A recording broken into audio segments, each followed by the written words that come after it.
আসসালামু আলাইকুম। বাংলাদেশ বেতার গোপালগঞ্জ খবর পড়ছি ফাল্গুনী ইশরাত আখি। সংসদ ভবনে বিদ্যুৎ, জ্বালানি ও খনিজ সম্পদ মন্ত্রী ইকবাল হাসান মাহমুদ বলেছেন, দেশে জ্বালানি তেলের কোনো প্রকৃত সংকট নেই। কিছু অসাধু চক্র কৃত্রিমভাবে লাইনের মাধ্যমে সংকটের চিত্র তৈরি করছে বলে তিনি অভিযোগ করেন। জাতীয় সংসদে জরুরি গুরুত্ব সম্পন্ন বিষয়ে আলোচনায় অংশ নিয়ে মন্ত্রী বলেন, দেশে ডিজেল, পেট্রোল ও অকটেন সহ সব ধরনের জ্বালানির পর্যাপ্ত মজুদ রয়েছে এবং সরবরাহ স্বাভাবিক আছে। তিনি জানান, সরকারি হিসাব অনুযায়ী ২০২৫ সালের তুলনায় ২০২৬ সালে জ্বালানি সরবরাহ উল্লেখযোগ্যভাবে বৃদ্ধি পেয়েছে।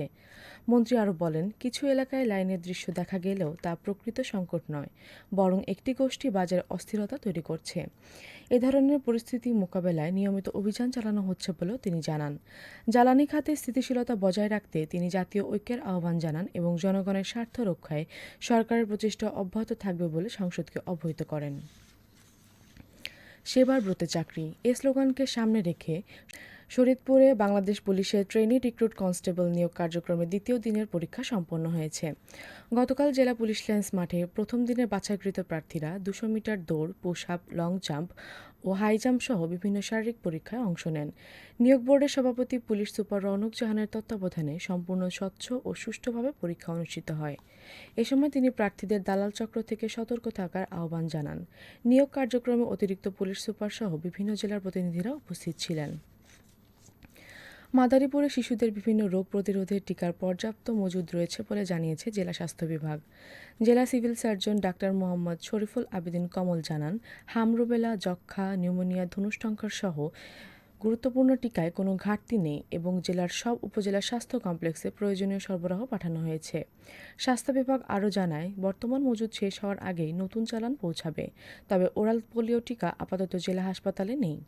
নির্ধারিত বয়সী শিশুদের সময়মতো নিকটস্থ স্বাস্থ্যকেন্দ্রে গিয়ে টিকা নেওয়ার আহ্বান জানিয়েছে কর্তৃপক্ষ। শরীয়তপুর সদর উপজেলার ডোমসার ইউনিয়নে গ্রাম আদালত সম্পর্কে সচেতনতা বাড়াতে এক উঠান বৈঠক অনুষ্ঠিত হয়েছে। গতকাল বিকেলে ৩ নম্বর ওয়ার্ডের দেওয়ান বাড়িতে আয়োজিত এই উঠান বৈঠকে স্থানীয় নারী পুরুষ সহ বিভিন্ন শ্রেণী পেশার মানুষ অংশ নেন।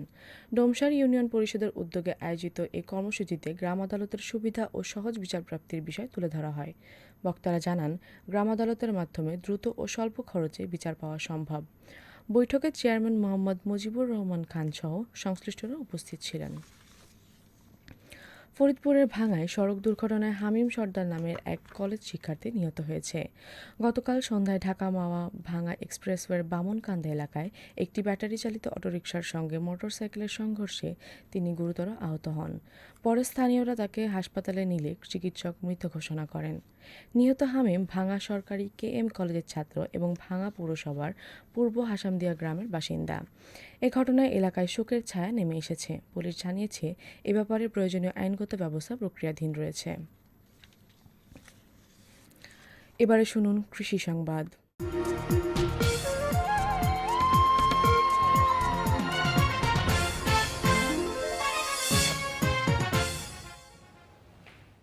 গোপালগঞ্জের তিলাবাদে উৎপাদন লক্ষ্যমাত্রা নির্ধারণ করেছে কৃষি বিভাগ।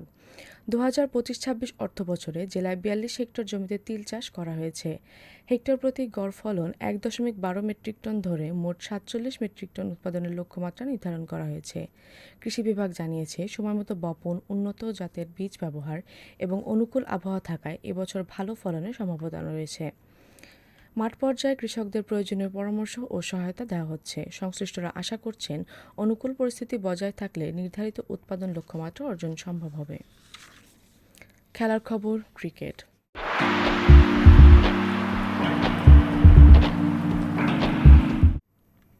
প্রাইম ব্যাংক জাতীয় স্কুল ক্রিকেট টুর্নামেন্টে ১১তম আসরের জেলা পর্যায়ে এক ম্যাচে বড় জয় পেয়েছে ফরিদপুর উচ্চ বিদ্যালয়। গতকাল সকালে ফরিদপুর স্টেডিয়ামে অনুষ্ঠিত ম্যাচে তারা চর টেপাখোলা উচ্চ বিদ্যালয়কে ২৪০ রানের ব্যবধানে হারিয়েছে। প্রথমে ব্যাট করে ফরিদপুর উচ্চ বিদ্যালয় ৩৭১ রান সংগ্রহ করে। জবাবে টেপাখোলা উচ্চ বিদ্যালয় ১২৭ রানে সব কয়টি উইকেট হারায়।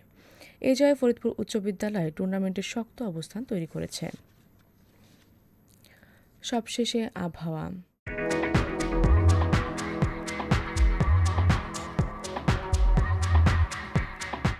আজ বেলা ১টা পর্যন্ত আবহাওয়ার পূর্বাভাসে বলা হয়েছে দেশের অভ্যন্তরীণ নদীবন্দরসমূহের জন্য কোনো সতর্কবার্তা নেই এবং কোনো সংকেতও দেখাতে হবে না।